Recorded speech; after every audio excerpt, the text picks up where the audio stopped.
గద్దరన్న కాడ ఎప్పుడు నేను చిన్న కొడుకు లెక్కనో లేకపోతే ఎట్లనో ఉంటాం తప్పితే ఆయన మేము నాయకులం అనుకోము. ఎందుకంటే తన పాత్ర కూడా ఉంది. మేము మాలాంటి వాళ్ళం లీడర్ కావాలంటే నేనైనా పెళ్ళయ్య గారైనా ఇట్లా కొంతమంది మేము కావడానికి తన పాత్ర ఉంది. నిరంతరం మమ్మల్ని వాచ్ చేసుకుంటుండేటోడు. అందశ్రీ గారు కూడా అంతే, దూరంగా ఉంటాడు కానీ ఎప్పుడు గమనిస్తుంటాడు, సందర్భాన్ని బట్టి ఏం చెప్పాలో ఇక్కడ జనాలతో ఎక్కువ మమేకం కానట్టున్నాడు కానీ చాలా కాలజ్ఞానిగా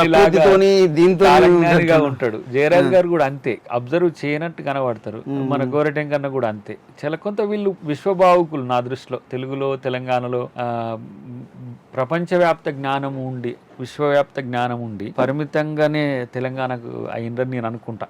వాళ్ళ ఆలోచనలు కనుక వాళ్ళు భాష మారితే, హిందీనో లేకపోతే ఇంగ్లీష్నో ఇట్లాంటివి మారిస్తే వాళ్ళంత భావుకత, వాళ్ళంత నిజాయితీ, వాళ్ళంత మానవీయ కోణం ప్రపంచంలో ఉన్న మిగతా వాళ్ళకు కూడా తగ్గకుండా ఉంటారు. ఆ స్థాయిలో ఉండే కవులను నేను చూసాను.